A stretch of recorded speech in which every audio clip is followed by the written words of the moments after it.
So I didn't want to be that guy that told you about something and briefly showed you a certain homemade tool that is useful and didn't let you get a good look at it, so maybe you could build one yourself. So basically all this is right here is just a sanding jig. Not really, I wouldn't call it a jig, it's just a way to put my blade and to hold it. And I'll move you around to show you it smoothly as I can until I get a gimbal. But it's nothing, there's nothing to it. It's just a flat surface with a tang that clips right in, and I just clamp it right into my vise. The dimensions of it, 3.5 inches wide by 14 inches long, and that's it. This particular one's made out of Corian. This is my friend who made it for me as a gift for me heat treating a bunch of his blades. I had Corian lying around his shop. You can make it out of anything. You can make it out of hardwood. It's nice to be able to make it out of something that's not going to absorb liquids. So basically what I do with this, let's see if I got any lying around. Now a lot of you guys are going to say, man, this guy's crazy. He went through all the trouble to go to 220 and make sure everything is flat, and now he's going to go ahead and whack it with 120 again. Well, there's a couple of reasons I'm going to do that.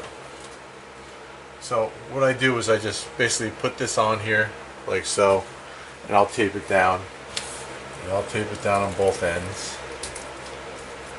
I'll crease this here and crease this here. Put on my light. So I got my light on over my work area so I can see what's going on. Let's see if I could get you in there a little more. But yeah, back to you guys think, you know, hey, this guy's crazy. He went through all the trouble to get the 220, and that blade, you know, looks kind of good. Looks pretty good. It doesn't look like it needs to be hand sanded that much. And you know, the truth of the matter is, I could call it good. Because it is. I could bring it up to 800. I could do it all on the grinder. But the reality of the matter is that I got to make sure I refine everything, and I really want to pay attention to the ricasso area, you know. So basically what I do is I take some just basic Windex, spray it on there, and I'll look at the angle of my ricasso. I'll set the knife on there, set it on the flat, and just work it. That's all I do. I work it. What I want to do is I want to kind of define. I want to define this. You see how that's already starting to straighten out? Well, not straighten out, but take the highs and lows out. Hopefully you can see this. Okay, it's doing a couple of things. It's helping set up my transition point here. And not to mention, I could take it right back over to the grinder. It's not that big of a deal. So, since I made sure that I did it flat to begin with, I could take it right back to the grinder, and I can do a couple passes to pull these out.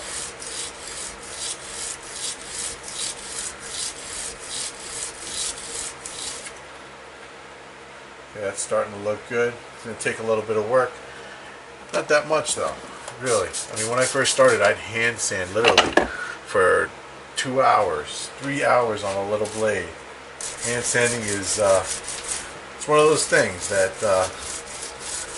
you hate it, but you learn to like it. You do it at different times of day. You do it little by little to make it bearable. So I just switched out to 220, and I'm going to do the same thing and repeat. And guys, you got to use sandpaper like it's free. Basically, when you get to the finer grips, once you get to this point, sandpaper is just about clogged up and done. I straightened this up, cleaned that right up, made my transition a little bit smoother for when I do my hand sand my flats, and I'll show you that real quickly as well. I'll get set up right now. So like I said, this sandpaper is basically toast. It's not good anymore. Now this one here, let me show this to you. This here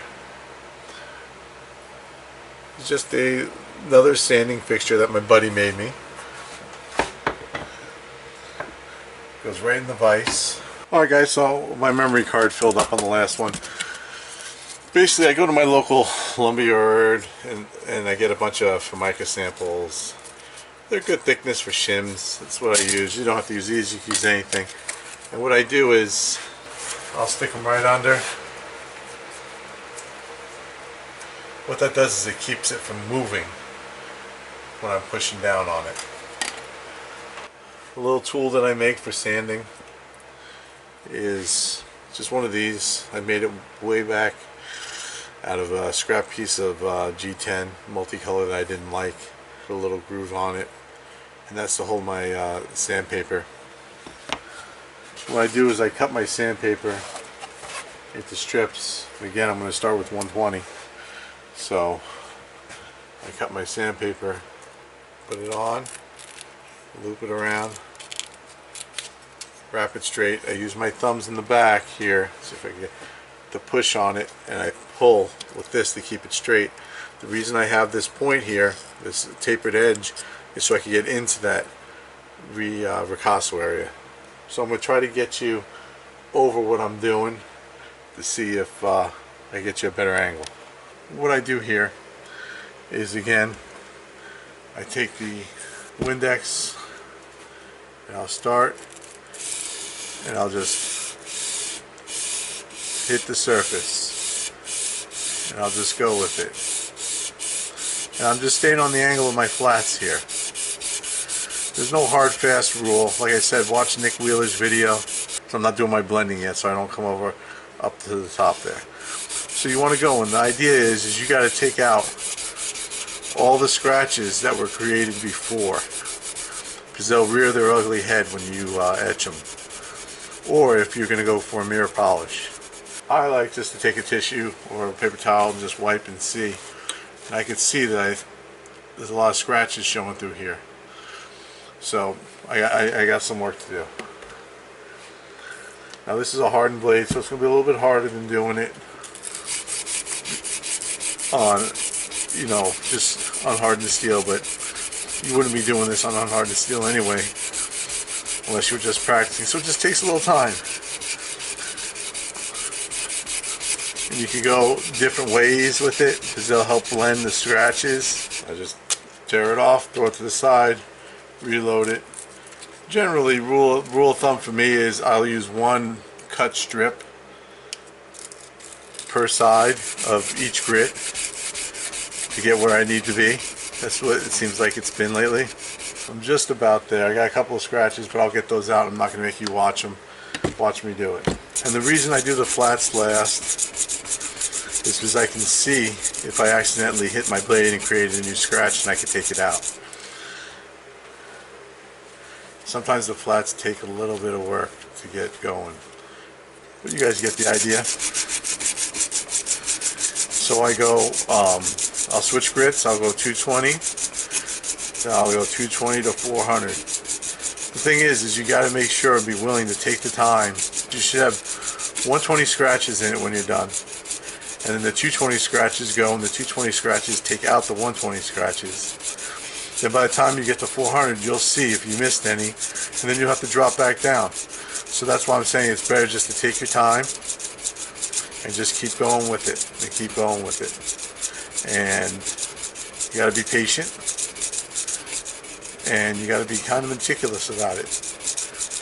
And also, little tip: when you switch sandpaper, take your rag and throw it out and get a fresh one, because you don't want to be wiping 120 grit into a 220 finish.